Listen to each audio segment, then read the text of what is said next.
Right. So today we're going to talk about predatory loan practices for truck repairs, APU purchases, engine overhauls. Uh, if you go into a diesel repair shop, it's not uncommon to have a little waiting area for the drivers to sit in. You may be there all day long. You may be there multiple days. Some guys sleep there. When you first starting out as an owner operator, some guys, they're in a very tight budget and they will sleep in that driver's lounge rather than go get the hotel room. A hotel room may be $75, $100, but when you first start out, some guys sleep in them drivers lounges. They're trying to save money, or they could be a driver for a company that's not willing to pay for a hotel. Yeah, but whatever the case may be, some of these driver lounges are pretty comfortable. They got reclining leather chairs, and you can just lean back and take a nap. And some guys do that. But inevitably, while you're there, you'll see flyers. They'll have information posted on bulletin boards and taped onto the wall and things like that, and they're advertising for companies that provide loans to owner operators, and these loans could be used for expensive truck repairs or even an engine in frame or even an out of frame, an engine overhaul. I even see it at Thermo King, for example. You go buy an APU, and they'll have special loan companies available. You can get a loan to buy your APU. Now this sounds, convenient and handy. It's like, wow, I got expensive truck repair, and here's a company that specializes in loaning truck drivers money. What could be better? Yeah, these guys are like loan sharks. Um, if you look at the loans, typically you start calculating that interest. The interest on these loans, I mean, it's outrageous. It could be, you know, I'm just going to throw out some numbers. I never took this route, but from what I can recall, interest on these loans could be well over 20%, 30%, maybe even closer to 40%. They should be embarrassed to charge so much for these loans. These loans are totally taking advantage of you. And they have you by the short hairs because here you are, you need, like, say you need a one box, they might give you money for that. Or the most common is for an engine overhaul. They'll definitely give you money for that. They know you have the CDL, they know you own the truck, and don't be surprised if it may be like a secured loan too. Like they may have claim on your truck. Like I said, I never took this route, so I don't know the finer details, but I am aware that these loans exist and they're extremely high in their fees and their interest rates. So what happens is that you're having a bad day, and you got a truck repair that's going to cost 20 grand, or an in frame that's going to cost 30 grand or more, and you don't have the money.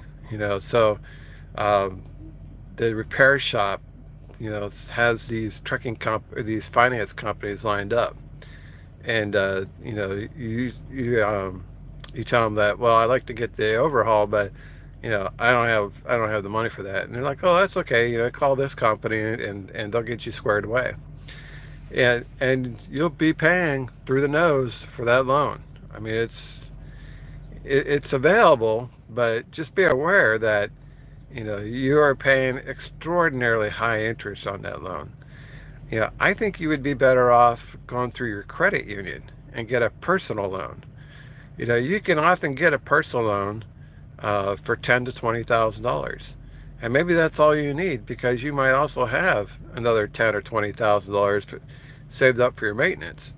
And combining that with your savings, you would have enough to pay for your end frame, for example. That would be better because the credit union, and a personal loan through your credit union or your bank is probably going to be closer to 10%. 10 to 15%. Whereas one of these predatory loan companies, you're going to be paying 30% or more. Plus, they may even have in the fine print some kind of collateral that is your truck. Whereas a personal loan, that's unsecured loan. They won't take your truck. you know, uh, it'll ruin your credit if you don't pay it, but they're not going to come after your truck as a some to secure the loan. It's an unsecured loan. So before you go, with one of these loan shark companies, check out your other financing options. Get a personal loan. Combine that with your personal savings or your maintenance account, and you probably will have enough for the repair. But even Thermo King dealers have this. And it's amazing that so many loan companies are lining up to give the truck driver a loan, and they don't require a lot. They just like they know you have the CDL, they know you own your truck, and they're willing to give you the money. But be aware you're gonna pay extraordinary high fees for that. And it's gonna set you back. It's gonna set you back a little bit. Now, you may not have a lot of options, but this is the scenario. This is why these companies exist. They know you don't have a lot of options. They know you need an engine overhaul, and they're willing to give you the money the same day or the next day, so that repair shop can get to work right away. They know that time is money and that you're under the gun. That they got the perfect setup. And you come in desperately needing cash for these truck repairs. That's the predatory part. They know you have to have it. And if you're not ready for that, you're probably going to take it. Because what are your options? You're probably not even near your home state. You're probably looking at a tow bill, that's in the thousands of dollars if you try to tow your truck. Um, so your options are very limited, and time is money. And these people are sitting right there. They got the cash. They're just waiting for you to call them. You call, and you're going to be paying, extraordinary amount of money. It's tough. That's why a lot of guys think these trucks are throwaway trucks. They're not worth the money, because either you don't have the money, or if you can get the money, you're going to pay a lot of interest on that money, and you're almost better off just scrapping the truck and go get you another one. Unless it's a Peterbilt or a Kenworth, a Kenworth W900 or a Peterbilt 389.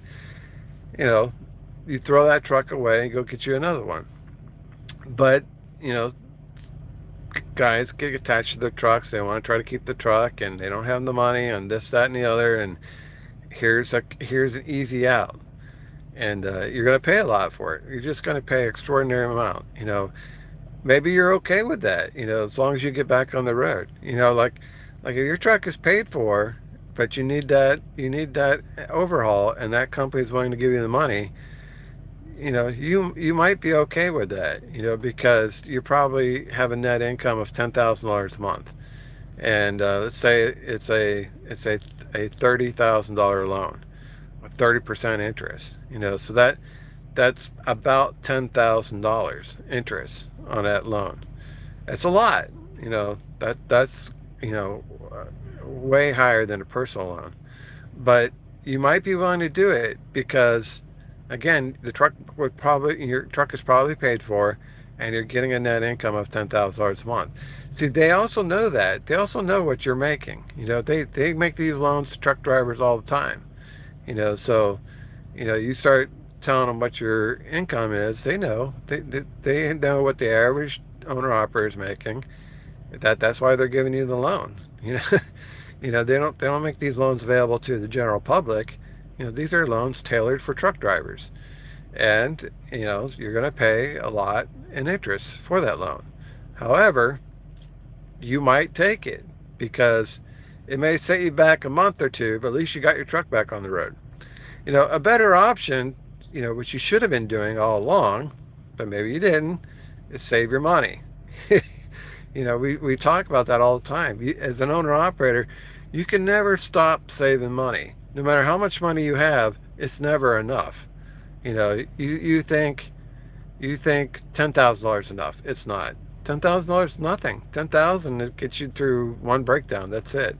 You think $20,000 enough for savings? Nope, not enough. One box costs you $20, $20,000. One big repair. You think $30,000 enough? Nope. If you need an end frame, that'll cost you 30,000.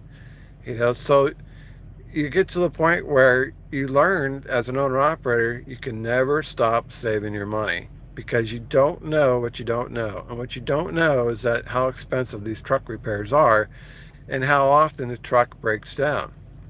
Especially if it doesn't have the warranty on the truck. The truck may be paid for, it's getting up there in higher mileage, and you come across these scenarios where you don't have the money. What are you going to do? So that's where these predatory loan companies come in. They're like, we'll give you the money, 30% interest, maybe a hold on your truck, and you'll do it because you're desperate. They know you're desperate, and they'll make it happen, but you're going to pay for it. So a better strategy would have been from the very beginning when you first started out, don't ever think you have enough money for maintenance. You never have enough money. And even if you are successful saving money, you still haven't reached that $100,000 threshold, which is one of the keys for success. So your first 3 years of trucking, or first 3 years of being an owner operator, you don't stop saving. You keep saving. You can never get away from saving your money. If you do, then you're going to be the next contestant on Who Wants to Be Ripped Off by a Predatory Loan Company. All right, guys, that's all I got for you. Thanks for watching. We'll see you on the internet.